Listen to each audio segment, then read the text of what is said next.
Hello. Hi there. First question is, MBUSD is cutting nearly 59 positions next year. Oh wait, I didn't tell you. It's about the pink slips. Yes, Okay. I figured. Yeah. From your role in the district, what do you think the most damaging consequences of that will be for your students? It's devastating for students and for teachers. Yeah.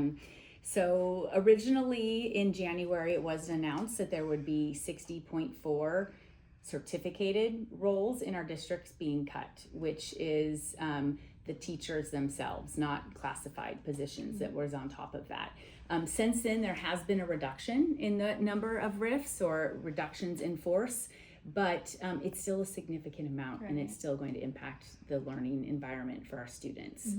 What happens is the district has to make its budget before it learns exactly what it's going to receive from the state.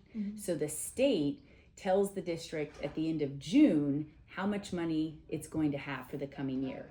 But the district has to lay off people if they don't think they're going to have enough money before that, so that those individuals have the opportunity to find other work.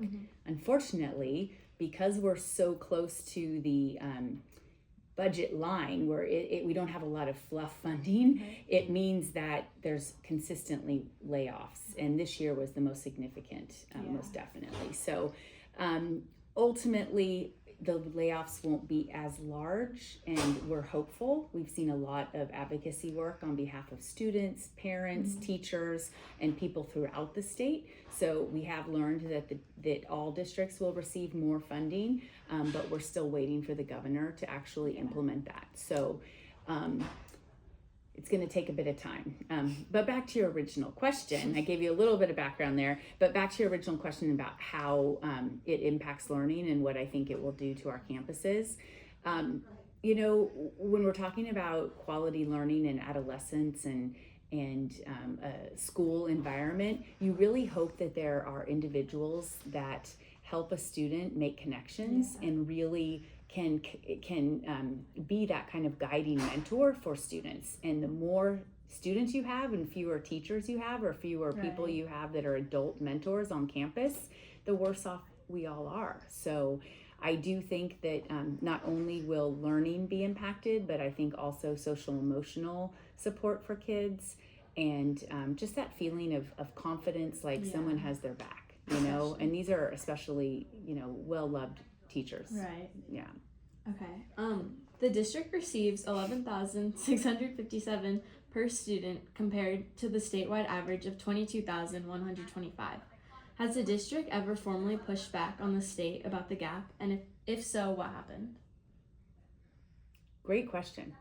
Absolutely great question. So your numbers are maybe a little bit exaggerated in terms of the difference, but we do receive significantly less funding. And the way in which the state is actually implementing funding for schools is called the local control funding formula. And it disperses funding as a base grant based on how many students or the average daily attendance. But then on top of that, if there's a percentage of students that need extra support, like free and reduced lunch students or English language learners or foster youth or other high need students, then that district receives extra funding. And then if it's a concentration of students, like over 65% of the students meet those qualifications, it receives even more funding. So what happens is that we're only receiving the base and not receiving a lot of those supplemental funding. So equity is wonderful. We're trying to get everyone to have access to high quality education. But what that does is that if the base is inadequate in general, then none of us are getting high quality education. So when we say 11,000, it's a little bit higher than that. It's a little bit closer to almost 15 or so. But then you put in the voluntary donation dollars from MBEF, you put in the parcel tax that's locally supported from our community, we get up a little bit higher, but we're still only about 18,000. So 18 to 22 is still a huge gap when you consider it per person. Wow. Okay. At what point does the deficit become unmanageable, and what does that actually look like in practice for a district like MBUSD?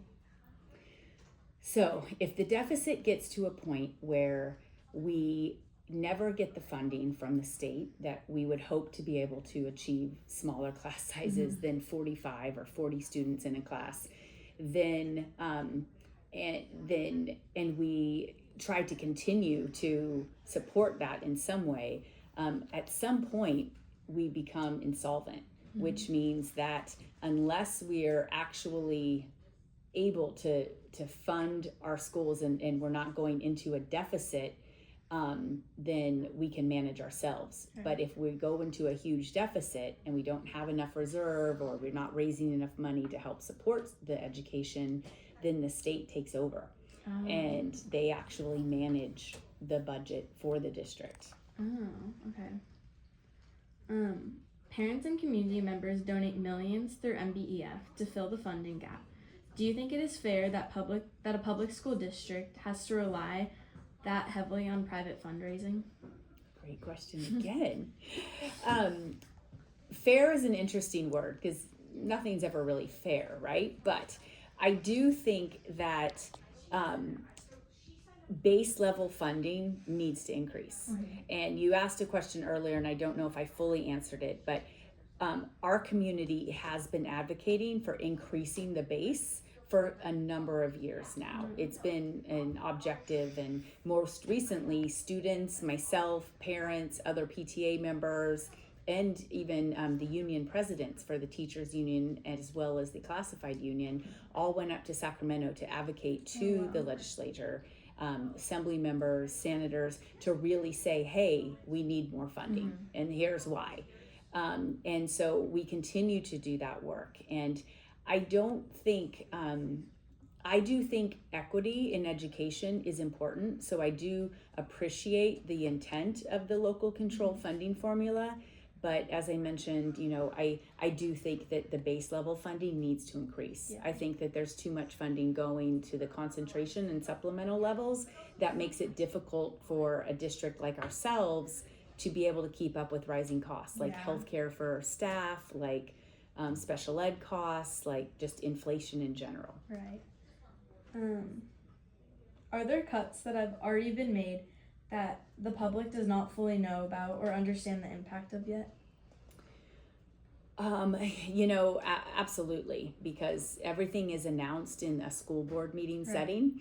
And while it's a public meeting and it is recorded, it's not something that the general public necessarily pays attention to on a regular basis. So, and also when an employee is terminated or given a reduction in force notice, it's only based on a employee number to protect their privacy, but it feels like, so they're just reduced to a number. Right. So unfortunately, favorite teachers like, everyone's a wonderful teacher here, but Neil Leonard, Maddie Hutchinson, like those pink slips that went so deep just based on seniority of subject matter, were heartbreaking. And those became well known right away, but there are lots of individuals who received notices that maybe were more private about it.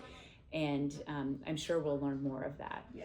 I will say though, right now, as I mentioned, that there have been rescissions of those pink slips, or reductions in force. So while it was 60.4, it has now reduced to about, I think there's about 14 left remaining. But there's a caveat on that. So that doesn't necessarily impact class size, because part of the reason why we're able to rescind some of those that were left, or why it started with 60 and now it's less, is because people did take advantage who were near retirement of retiring. So there was a package put together. So those individuals are leaving, which saves someone else's job, but it's not replacing that person also. So class size is still not impacted by that. And then some people just, are on a leave of absence, decide not to return, with natural attrition. So the numbers have reduced significantly, but we still have a lot of work to do before the start of the year to impact class size dramatically. So our millions of dollars, 50% of that, 53% right now of our grant that we've allocated for next year goes towards class size. But it needs to stretch further. So, Right.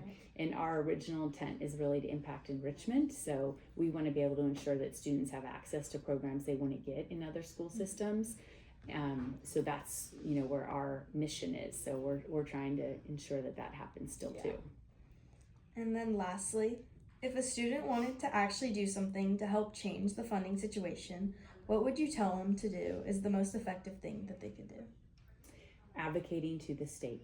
So there are a growing number of districts like ours that do not receive a large portion of supplemental or concentration grants. And so advocating to raise that base is super important, and student voices are really key. So that's a significant way. We have an ambassador program through our foundation that students can apply for as well through June 15th. It's on our website, but it's also posted through the CCC and in the MiraCosta newsletter. And ambassadors help us to communicate out to our community here, but then also help us on a state basis to try and advocate as well. That's super cool. Yeah. Okay.